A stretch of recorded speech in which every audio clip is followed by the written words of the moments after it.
Woohoo! All right, man. Whoa! Oh shit! See, now I've already got to clean up a mess. Ah! Oh, that's I did it just for the cameras. Let me drink this down a little bit.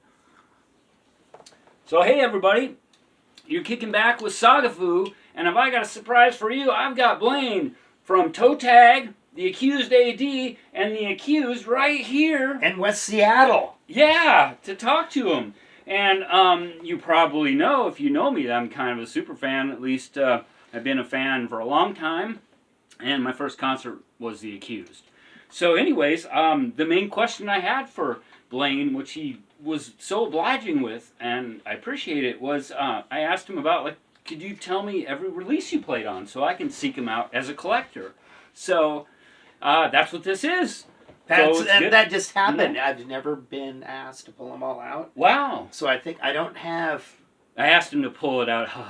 No, just kidding. All right. So obviously there's other compilations, cassette, different versions of stuff, but this is like, this is 90%. Oh, maybe all right. Well, sure. Right. Yeah. Actual just releases. Well, yeah. Standalone releases. Yeah. I'm excited. Yeah. Show them to the camera. I'd love to start. Are we going to do this? All right. Yeah. Well, earlier on we did film an episode of The Wicker Bar that'll be aired at a later date. Yeah. And I'm not sure when this will be aired. I'm not going to upload it tonight. Right. No. Look at that. Wow. That is a lot of releases. Right. Now, I had an idea that you've done a lot of recordings. But... So, whenever this was, back in 1981, I was in a band called The Farts, and we put this record out. I'm showing it to the light. We put this out all by ourselves. And I should flip that around so we could see what we're filming, but I'm an idiot, because that's what I do when I'm doing it. I don't know why that's fine. So that's kind of funny. Right, yeah, The Farts, because this fucking world stinks. On Farts Records, we did 1,000 of those. I had that, too, in the 80s. Must have been 86 or 87. Then later on, in 1982, we put out this one, World Full of Hate. And this was on the Alternative Tentacles label. Oh, yeah. Wow. That was 1982. Wow, you got an alternative. I'm going to actually check my camera because, who cares? And, all right, yeah, that's totally great. Right. Then, that was it for The Farts for a few years. Then I was in a band called The Accused. And we put this record out in late 1984, 1985. We did 500 of these, and we had our friend Doug White worked at a business, and he could get in there at night and use their copy machine, because back then an 11 by 17 photocopy was pretty expensive. Yeah, I remember that, photocopying all kinds of stuff. Right. Of course, I forgot to bring the flyers I have. Oh, but that's another episode. Yeah. Then we did this on the Subcorp label, The Return of Martha Splatterhead, which is the Martha Splatterhead sessions and another session where one of the songs was played by our friend Tracy Slater, living up there in the Port Angeles area. Definitive album, folks. Mm-hmm. Must have for thrashers, especially splatter rock. And then, pretty much the inventor of splatter rock, by the way. I don't know. And then, in the meantime, this Farts record was put out. Oh, yeah. This is some live rehearsal, and then a 5-song demo that we did. Wow.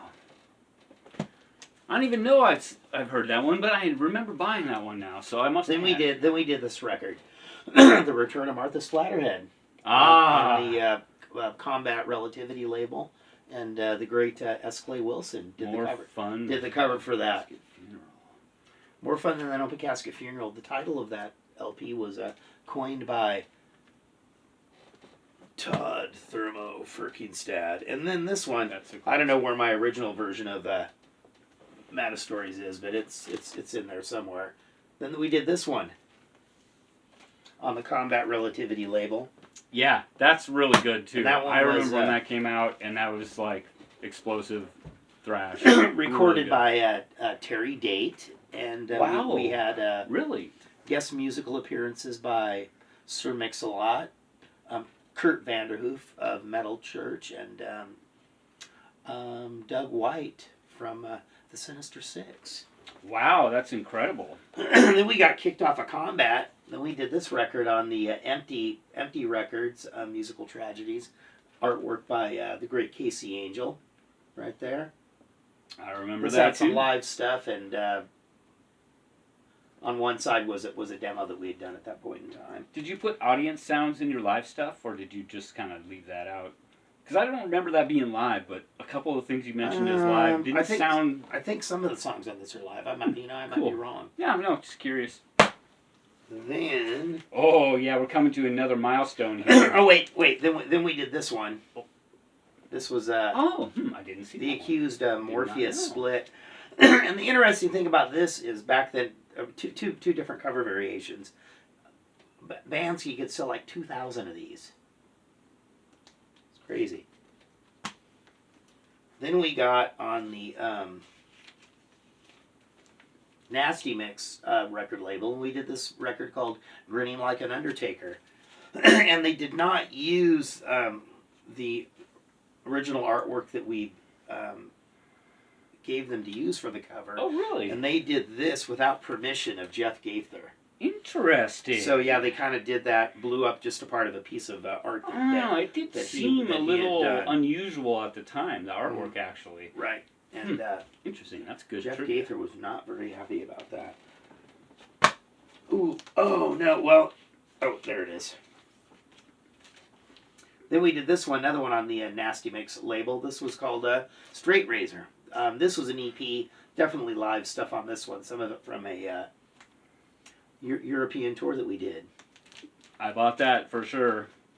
Then, this was the last one that we did on the Nasty Mix label, and this was called Splatter Rock. We did this one for the money. I somehow missed that one, but there's now... barely 15 minutes of music on both sides. Nasty Mix was on the way down, and this record was actually kind of Nasty Mix / Itchy Bon was the label, because Nasty Mix did a lot of jazz. Itchy Bon was kind of a jazz They weren't label. just a rap label. No, Okay. they did some other stuff as well. Yeah, we did that Well, one. I guess I'm glad I missed that one if it was only 15 minutes. So. Yeah, not very long. Let's check it out now. It's all right. Then this may have come out in between there. This is a Murder in Berkeley live on 45. This is some live stuff that was recorded at the Gilman Street Theater in Berkeley, California. Wow, incredible.